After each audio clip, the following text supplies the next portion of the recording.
All right, so Guns Up. Yes. I have no idea what this is about.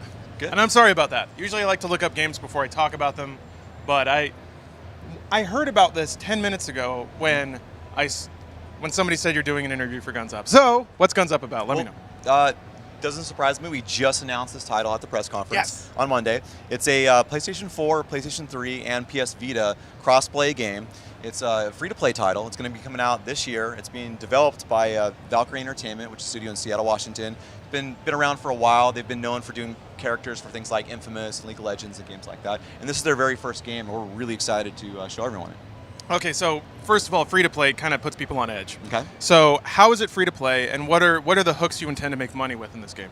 Totally understandable. We want to make sure we think there's a lot of bad examples of free to play out there, and we want to make sure that we have an example of free to play that makes a lot of sense for the PlayStation user and the consumer. And so we want to make sure that when our version of free to play, we're not going to have a pay to win scheme, which a lot of people really don't like. I mean, if you give us some money and support the game, you may have shortcuts into getting stuff quicker, but you're going to be fully competitive without having to pay a dime for the game. We think that's really important for the title, and not everyone subscribes to that in the free-to-play realm, but we want to make sure that we do for this game. Sure. So, what is the actual gameplay like? Great. So seems like a lot of death, a lot of cartoony, cute death. Yes. So what you're looking at right now is the main menu that we've got at E3. There's 3 different missions that we're showing. They're all progressively more difficult. There's also there's 3 ways to play in the full game that aren't being shown at E3. So E3, we're going to show you a demo of some gameplay of attacking. You also have these bases you create, and you can defend those bases against other people attacking you. You can improve and upgrade all your buildings. And now we're launching into one of the attack missions here for E3, and you'll be able to see what the attack kind of looks like. So right now, you're scanning across a base that another human has built, and you're going to attack it. Okay, so is it asynchronous? Basically, you design your base and you just kind of let it out into the ether, and then people attack your base when you're not around, and then you log back in to see the results of what happened? That's precisely right. Okay, cool. I like that. So right now we're looking at the gameplay screen. He's in a level. In the bottom here, you see a bunch of different guns, and those guns are different kinds of troops you deploy. So you act as a field commander or general. So you deploy troops and you do specials to help out those troops, but you don't actually control the individual units. They're gonna run from left to right. They're gonna attack when they run across enemies, and you can see here like he's got the rifleman highlighted. Those cost 50 munitions. The maybe sniper guy costs 500. Why would I want a sniper cost 10 times as much? Well, they can shoot farther. They can if you line up the shots well, you can shoot through multiple guys. So they all have kind of their own balance.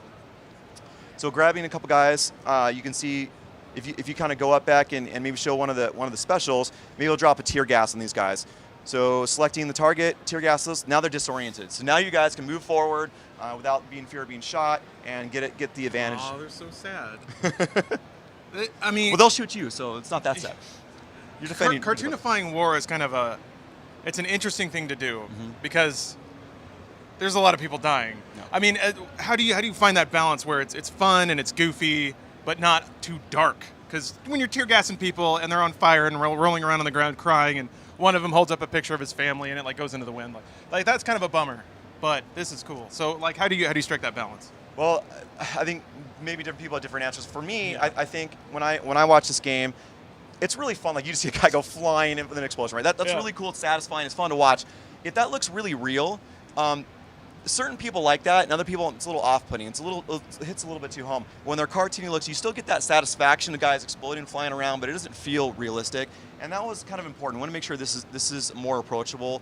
There are tons of blood. You see blood splatters everywhere, and see guys flying around because that's satisfying and it's fun to do in a war game. Yeah. But at the same time, if it looks too realistic, it can be off-putting for some people. And there's lots of games that do that really well, and that's great. For this game, we chose to go a different route. I think I've got a game reference you may not have heard yet. Swords and Soldiers? Swords and Soldiers. I know the name. I think it was on the Wii originally. Okay. Basically, wait. And also, oh man, I lost it. It's a game where you like build a tower and you send dudes at the other guy's tower and you have a trebuchet and you're like throwing rocks at it. It just came out like 3 months ago. That game that I can't remember is a reference you probably haven't heard. Bet you're not gonna hear that one. No, I haven't heard the one that you can't remember. Doesn't matter. None of this matters. Oh, this matters though. Okay, so somebody's gonna log in. Yes. Is the first thing you do? You make your own little trench. You make your own little base, or do you start attacking other people immediately? Well, the initial experience is still TBD. Okay. We're going to launch this year, and so we haven't figured out all the details yet. We've got a really fun, I think, demo that we're showing at E3. But it'll probably have some sort of light tutorial experiential where you just get kind of used to the UI elements and how to play it basically, and then probably bring you into attacking other people. But that's still TBD. But early on, regardless, you're going to be building a base. You're going to be constantly upgrading that base, and that base is permanent. So if you're at home on your big screen TV on PS4 and you're dialing in your base, that's great. Someone attacks you, you got your doctor's appointment or whatever. If you got your Vita with you, you pull out your Vita, and you can have a little revenge right then and there. So we think that's going to be a fun element. Yeah, I was about to ask you about that. Is there any kind of mobile integration so somebody attacks your base and you get an alert on your phone or on your Vita or something like that, and you can log in and be like, no?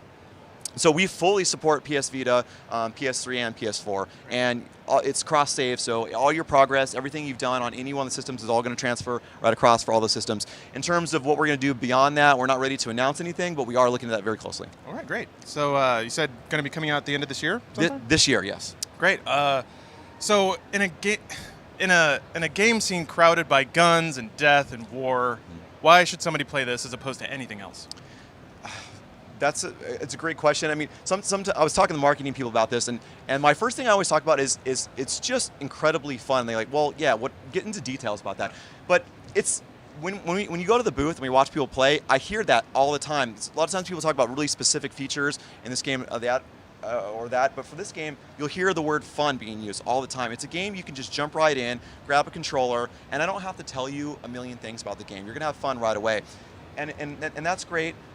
But there's also depth to it. So you play it, you're having fun right from the get-go. In 5 minutes, you've got great combat, guys blowing up, flying all over the place, you're destroying buildings.